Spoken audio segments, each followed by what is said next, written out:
ٹھیک ہے. جب طوفان آتا ہے, جب ہوا تیز آتی ہے, تو اس کے ساتھ جب وہ ٹکراتا ہے تو جو تو چٹان پر بنا ہے وہ نہیں گرتا, وہ مضبوط رہتا ہے, اور جس کی جو بنیاد ریت پر ہوتی ہے وہ گر جاتا ہے. خداوند یسوع مسیح کے منہ کے الفاظ, اور بڑی خوبصورت یہ تمثیل ہے اگر اس پر غور کیا جائے تو. پاس بڑی اچھی آپ نے بات کی. اس کو ہم بڑے اچھے طریقے سے جو ہے اس چیز کو یہ بھی کہہ سکتے ہیں کہ جو تو اس کلام کے مطابق اپنا گھر بنا رہا ہے وہ پرفیکٹ ہے ایمان سے اور خدا کے کلام میں سے. کیونکہ پہلے آپ نے بتایا کہ خدا کے کلام میں لکھا ہے, رومیو کے خط میں آپ نے ذکر کیا کہ ایمان سننے سے پیدا ہوتا ہے اور سننا مسیح کے کلام. جو تو مسیح کا کلام سنتا ہے اس کا تو فیتھ, اس کا ایمان کیا ہے, مضبوط ہے. تو جو تو شخص بنا رہا ہے پہاڑ پر مکان, جو خدا کے کلام کے مطابق چل رہا ہے وہ اس کی بنیاد چٹان پہ ہے.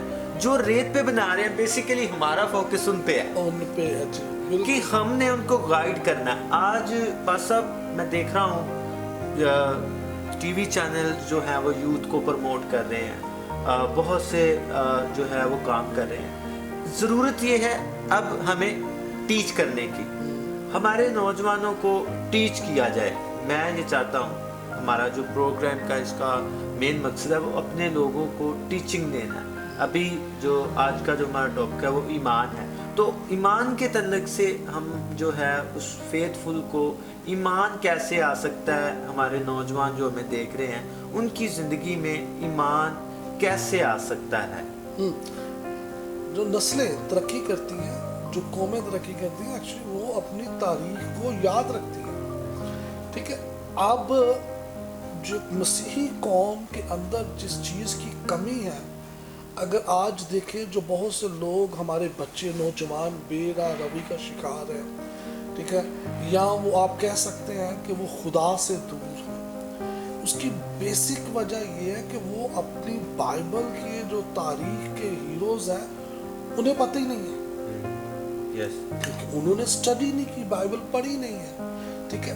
اور نہ ہی ہمارے جو والدین ہیں, جو پیرنٹس ہیں, ٹھیک ہے, وہ کوشش کرتے ہیں, نہ وہ یہ کوشش کر رہے ہیں کہ وہ بچوں کو بیٹھ کے تو وہ سکھائیں. ٹھیک ہے. سٹوریز, میں جب چھوٹا تھا تو ہم اکثر وہ سٹوریز سنا کرتے تھے اپنے جو بائبل اسکول تھا, ٹھیک ہے, چرچ کے اندر جو تھا, جب ہم نے وہ کیونکہ ہمارا بیک گراؤنڈ کیتھلک سے تو جب بیپٹزم لینا تھا, ٹھیک ہے, جب ہمیں تو سکھاتے تھا تو اس وقت ہمیں جو ہے نا وہ سکھایا گیا تھا یہ چیزیں. ٹھیک ہے. تو اس سے پہلے ایسا سچ کوئی ہمارے علاقے کے اندر کوئی ریگولر کلاسز نہیں تھی, لیکن وہاں پر ہم نے ان کو پڑھا, اور جب پڑھا تو اچھی لگی اسٹوریز. پھر ہمارے اندر ایک شوق پیدا ہوا اور خود گھر میں پھر بائبل اسٹڈی کرنا شروع کی. ٹھیک ہے.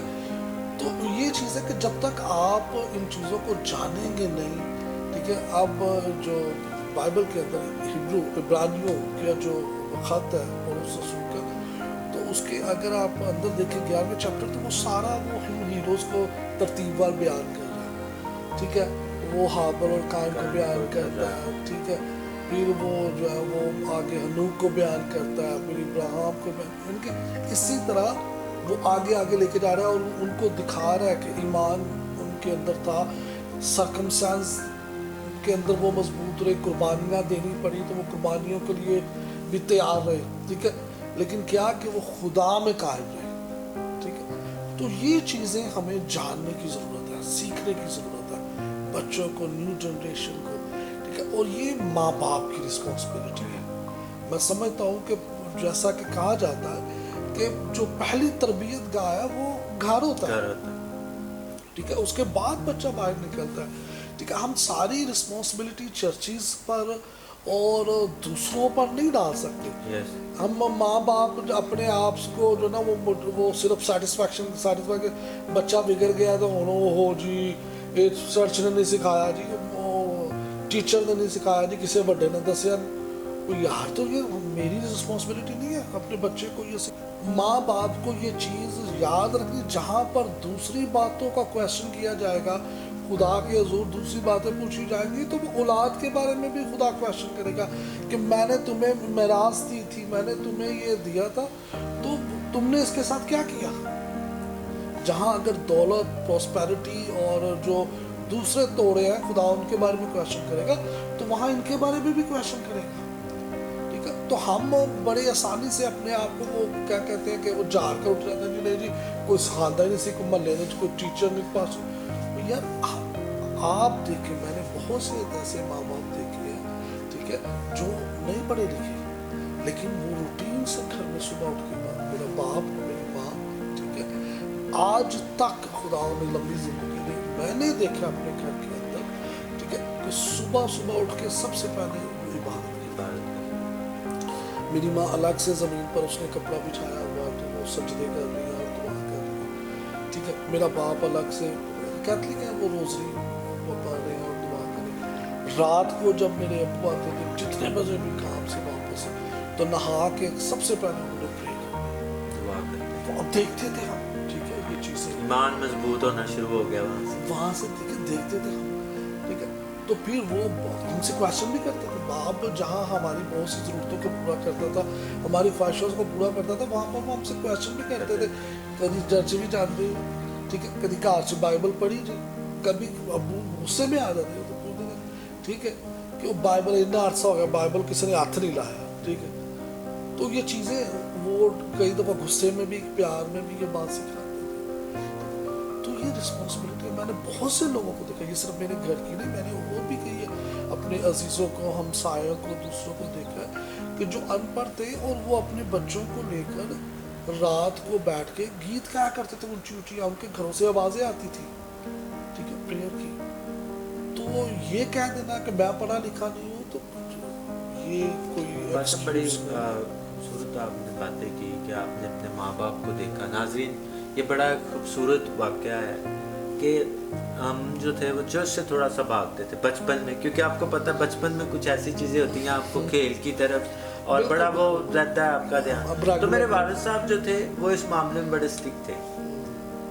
وہ اگر ہم چرچ نہیں جایا کرتے تھے ہمیں مارتے تھے. تو ہم جاتے تھے چرچ, خدا کا کلام سنتے تھے, ایمان مضبوط ہوا. ابھی میرا چھوٹا سا بچہ ہے 2 سال کا پاس صاحب, میں اس کی بات بتاتا ہوں. میں نے اس کے لیے اسپیشل جو ہے ناظرین سپر بک رکھی ہے. کارٹونز کیونکہ بچے کارٹون شوق سے دیکھتے ہیں, تو میں نے وہ اس کے لیے رکھے ہیں کہ یہ دیکھے, اور جب وہ دیکھتا ہے وہ پوچھتا ہے تو میں اسے نام بتاتا ہوں کہ بیٹا یہ ہے, یہ کیوں, کیونکہ اس کا جو ابھی سے میں اس کا جو ہے ایمان کیا کروں, مضبوط کروں خدا کا کلام سنا کے. ایمان سننے سے پیدا ہوتا ہے اور سننا مسیح کے کلام سے. تو پاسب بڑا ضروری ہے. ناظرین, آپ کو بھی جتنے بھی اس وقت ہمارے بزرگ سن رہے ہیں, ہماری مائیں, ہمارے جو بزرگ ہیں, باپ ہیں, مائیں ہیں, بہنیں ہیں, بھائی ہیں, ان سے ہماری پاس اب یہ درخواست ہے کہ پلیز اگر آپ کے پاس وقت ہے تو آپ اپنے بچوں کو ٹیچ کریں. جیسے پاس صاحب نے بتایا کہ صبح جب ہم اٹھتے تھے تو ہم اپنے والد کو دیکھتے تھے, شام کو دیکھتے تھے. تو اسی طرح جو ہمارے بچے ہیں, ہمارے جو نوجوان ہیں, وہ چاہتے ہیں کہ آنے والے دنوں میں وہ ایک اچھے مسیحی بنے اور کلام کے مطابق بنے. ٹھیک ہے, خدا کے کلام میں بھی لکھا ہے کہ تو جس راہ پہ جاتا ہے اپنے بچے کی تربیت کرے تو اس کو کیا کرے, ڈانٹ بھی, تو اسے اپنے اس راہ پہ بتا, اسے چلا. اور میرا خیال ہے کہ اس میں ہمارے جو ماں باپ ہیں یا ہمارے جو دوست ہیں ان کا بھی بڑا پاس صاحب ہاتھ ہے. جو آج دوست سن رہے ہیں, ہم ان سے بھی پاس صاحب آپ بھی درخواست کریں کہ دوستوں, سوسائٹی بھی بڑا ڈپینڈ کرتی ہے. اگر ہم بیٹھے یہاں پہ خدا کے کلام کی باتیں کر رہے ہیں تو ہمارا ایمان مضبوط ہوگا. اگر کوئی سوسائٹی بیٹھ کے صرف دوسری باتیں کر رہی ہیں جو خدا کو پسند نہیں ہیں, ٹھٹھا بازی ہیں, اس کے اندر آپ کا ایمان مضبوط کبھی بھی نہیں ہو سکتا. تو آپ صاحب ہمارے جو نوجوان ہمیں دیکھ رہے ہیں اس تعلق سے کیا کہیں گے آپ؟ بالکل, کہ اپنی سوسائٹی پہ غور کرو. جو پہلا زبور ہے اس میں یہی تو کہتا ہے, وہ سکھاتا ہے خدا جو ہے وہ زبور نویس کیا کہتا ہے کہ شریروں کی محفل میں نہ جا, ٹھٹھا بازوں کی محفل میں نہ بیٹھ. ٹھیک ہے, پہلا زبور ہی وہ اس چیز کو بیان کرتا ہے.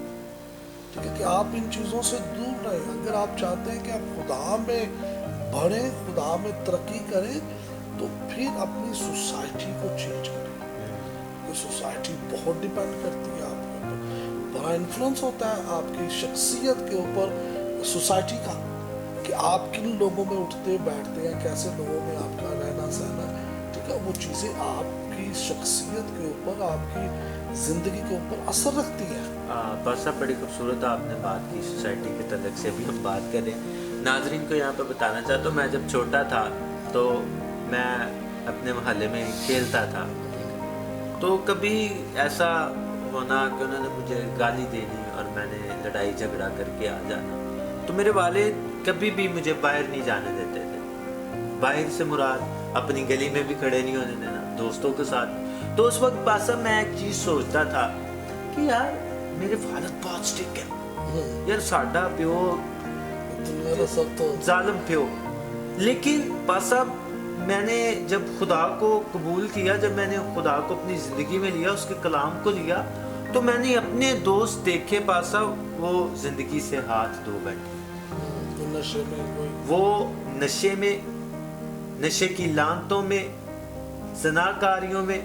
میں نے خدا کا شکر ادا کیا, میں نے کہا خدا تو نے مجھے باپ خوبصورت دیا. یہ ان لوگوں کے لیے, ان بھائیوں کے لیے, ان بہنوں کے لیے میسیج ہے جو شاید کہتے ہیں کہ ہمارے ماں باپ بہت سخت ہیں, ہمارے باپ باپ ہمیں مارتے ہیں. اس وقت بات سب مجھے بہت غصہ آیا کرتا تھا کہ میرا باپ مجھے مارتا ہے. لیکن میں جب باپ بنا ہوں, میں نے جب خدا کو قبول کیا, میں نے دیکھا کہ اگر میرا باپ مجھے نہ مارتا تو آج میں بھی نشہ کرتا, میں بھی آج کیا ہوتا, گناہ کی زندگی میں ہوتا. لیکن میرے باپ نے مجھے مارا, مجھے تنبیہ کیا, اور آج میں اس مقام پہ ہوں کہ خدا کے کلام کو جان رہا ہوں. آپ کے توسط سے اس بات کا آج بہت سے لوگوں کے میرے چرچ میں تو جتنے بھی میرے قریب ہیں وہ سب جانتے ہیں. میں کئی دفعہ ٹیسٹمنی شیئر کر چکا ہوں, اور آج آپ کے بھی تھرو میں یہ گواہی شیئر کرنا چاہوں گا کہ جیسا کہ سوسائٹی کا آپ نے ذکر کیا, تو میری سوسائٹی بھی بڑی غلط تھی, ٹھیک ہے. اور ایک بات ہے کہ میری ماں ہر وقت, میرا باپ ہر وقت ڈانٹتے رہتے تھے, ہر وقت جو ہے نا وہ کانٹ چاٹ ہوتی رہتی تھی. تو غصہ آتا تھا جیسے آپ جاتے, ٹھیک ہے. تو اپنے آپ کو بڑا عقل مند سمجھتے تھے, اور انہیں سمجھتے تھے یہ ویسے انہیں پتہ ہی نہیں ہے دنیا کہاں بستی ہے, ٹھیک ہے. تو جب زندگی میں کچھ ایسے حالات آئے, اور یہ پھر ان چیزوں کا احساس ہوا, کیونکہ خدا کا خوف کہیں نہ کہیں دل میں تھا, ماں باپ کی دعائیں, ہاں, اور کلام چونکہ بچپن میں پڑھتے تھے, ٹھیک ہے, اور جوانی میں بھی یہ ساری سوسائٹی میں. اچھا, یہ بڑی میں آپ لوگوں کے لیے سیکھنے کی بات کروں گا. جہاں میں بیرا روی کا شکار تھا, جہاں میں بری سوسائٹی میں بیٹھتا تھا, وہاں میں کلام بھی ڈیلی پڑھتا تھا, ٹھیک ہے, صرف اس ایمان کے ساتھ کہ یار یہ میرا روحانی معاملہ ہے, وہ میرا جسمانی معاملہ ہے, دنیاوی معاملہ ہے, ٹھیک ہے, وہ الگ ہے. یہ میرا روحانی معاملہ, میں خدا کو خوش کر رہا ہوں, خدا کی عبادت کر رہا ہوں, کلام کو پڑھ رہا ہوں, تو آئی پلیز, ٹھیک ہے. تو وہ ضرور مجھ سے اسی طرح میری غلطیوں کوتاہیوں کو بخش دیتا ہوگا, تو مجھے معاف کر دیتا, ٹھیک ہے. لیکن جب ایک وقت آیا کہ جب ایک بڑے بری میں سچویشن میں پھنس گیا, سرکمسٹنس کے اندر, تو اس وقت کلام ہی تھا, ٹھیک ہے, جس نے مجھے تقویت دی, جس نے مجھے ابھارا اور اٹھا کھڑا کیا, اور مجھے ان سب چیزوں کو پھر ڈفرنس کر کے دکھایا خدا نے کہ ہاں ہوں میں, دیکھتے آ دیکھ, ٹھیک ہے. تو پھر میں نے پورے طور پر خدا کو اپنا شخصی نجات دہندہ مانا, اور میں خدمت کی طرف آیا, خدا کو زندگی دے دی, ٹھیک ہے. تو جیسا کہ ہمارا ٹاپک ہے کہ ایمان سننے سے پیدا ہوتا ہے, سننا مسیح کے کلام سے, اور کلام کبھی بھی رائگاں نہیں چاہتا. آپ نے جب کبھی بھی آج پڑھا تو ضرور 10 سال بعد, 20 سال بعد, 5 سال بعد وہ آپ کی زندگی میں کہیں نہ کہیں پورا ہوگا, کام کرے گا, وہ آپ کو وہ جو نا وہ یاد آئے گا, ٹھیک ہے. اور یہی میرے ساتھ ہوا, اور میرے جو دوسرے دوست ہیں, ٹھیک ہے, وہ آج بھی میں ان کے لیے بھی دعا کروں, انہیں بھی ان لعنتوں سے, ٹھیک ہے, ابلیس کی لعنتوں سے, ابلیس کی غلامیوں سے آزاد کرے, ٹھیک ہے, جس سے آلریڈی خدا نے ہمیں آزاد کر دیا ہوا, ٹھیک ہے. تو